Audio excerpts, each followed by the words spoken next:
এখন এই জায়গায় যে ব্যাগের দুইটা মূল্য দেওয়া আছে, এই দুইটা মূল্য কিন্তু একটা দেওয়া আছে 9 ভিত্তিকে, আরেকটি দেওয়া আছে 7 ভিত্তিকে।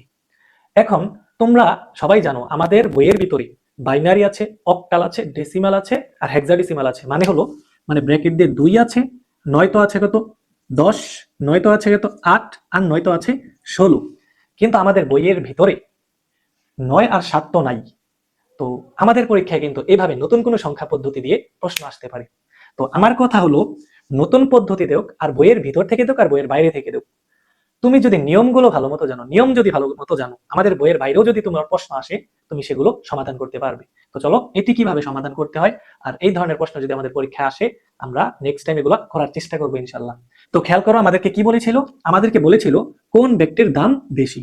তো অনেকে আবার ভুল করে বলবে এটা হলো 671 আর এটা হলো 666। এই 671 হলো বড়, এর জন্য এটার দাম বেশি। আসলে এইভাবে করে না। কোনো একটা জিনিস বেশি নাকি কম, ছোট নাকি বড়, এগুলো বোঝার জন্য আমাদের সংখ্যাগুলো দশমিকে নিতে হয়। কোন পদ্ধতিতে নিতে হয় বলতো? দশমিক সংখ্যা পদ্ধতিতে। তাহলে এখানে যে প্রথম যে ব্যাগের মূল্যটা দেওয়া আছে, প্রথম কি ব্যাগের মূল্য, প্রথম ব্যাগের মূল্যটা দেওয়া আছে হলো এই 671, এটি আছে 9 ভিত্তিক সংখ্যা পদ্ধতিতে।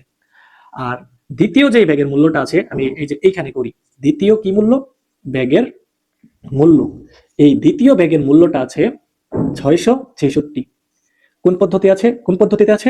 7 ভিত্তিক সংখ্যা পদ্ধতিতে। এখন এই সংখ্যা পদ্ধতিটা আছে 9 ভিত্তিকে আর এটা আছে 7 ভিত্তিকে। ভিন্ন ভিন্ন সংখ্যা পদ্ধতিতে সংখ্যা দেওয়া থাকলে কোনটি বড় কোনটি ছোট বলা সম্ভব না।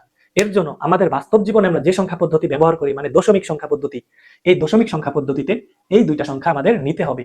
এখন তোমার মনে প্রশ্ন হতে পারে যে স্যার আমরা তো এই 9 ভিত্তিক থেকে দশমিকে নেওয়া কখনো শিখি নাই, আমরা তো শিখেছি বাইনারি থেকে, অক্টাল থেকে, হেক্সাডেসিমাল থেকে। তো 9 ভিত্তিক থেকে 7 ভিত্তিক থেকে কিভাবে আমি দশমিক সংখ্যা পদ্ধতিতে যাব? মনে রেখো, দশমিক পদ্ধতিতে যাওয়ার জন্য এগুলো আমরা মুখস্থ করিনি। আমরা তোমাদেরকে বলেছিলাম একটা সংখ্যা পদ্ধতি থেকে যদি তুমি দশমিক সংখ্যা পদ্ধতিতে যাও, যে কোনো একটা সংখ্যা পদ্ধতি থেকে যদি তুমি দশমিক সংখ্যা পদ্ধতিতে যাও, তাহলে নিয়ম কিন্তু একটাই। নিয়ম কয়টা? একটাই। নিয়মটা কি? নিয়মটা হলো এই সংখ্যাগুলোকে বেস দ্বারা গুণ করবে, এরপরে যোগ করবে, এরপরে পাওয়ার দিবে। কাজটি কিভাবে করতে হয় মনোযোগ দাও। তো এইখানে দেওয়া আছে 6, এই 6 এর সাথে এই 9 গুণ করবে, এরপর একটা যোগ চিহ্ন দিবে। এটা আছে 7, এই 7 এর সাথে এই 9 গুণ করবে, এরপর একটা যোগ চিহ্ন দিবে। এটা আছে 1, এই 1 এর সাথে 9 গুণ করবে। তারপর তুমি ডান দিক থেকে যেই 9 গুণ করেছিলে এই 9 গুলোর উপরে যথাক্রমে 0, 1, 2 এভাবে দিবে। যদি আরো থাকতো 3, 4 এভাবে দিতাম। তো এই যে আমরা কাজটা করলাম না, এই কাজটা করলে এই সংখ্যাটা দশমিক সংখ্যা পদ্ধতি হয়ে যাবে, দশমিক সংখ্যা পদ্ধতিতে হয়ে যাবে। এবং আমরা বলতেও পারবো বাস্তবে এই সংখ্যাটা বা এই দামটা আসলে কত। তো 9 এর উপরে স্কয়ার থাকলে হয় 81, 9 এর উপরে স্কয়ার থাকলে হয় 81। এই 81 এর সাথে যদি আমরা 6 গুণ করি, তাহলে 6 একে 6 আর 6 এটা 48, 6 এটা 48, তাহলে হয় মানটা হলো 486 যোগ, এরপরে 9 দিয়ে যদি আমরা 7কে গুণ করি, 7 নং হয় 63, এই দিব 63 যোগ 9 এর উপরে পাওয়ার 0 থাকলে এর মান হয় 1। কোন জিনিসের উপরে পাওয়ার যদি 0 থাকে মান হয় 1।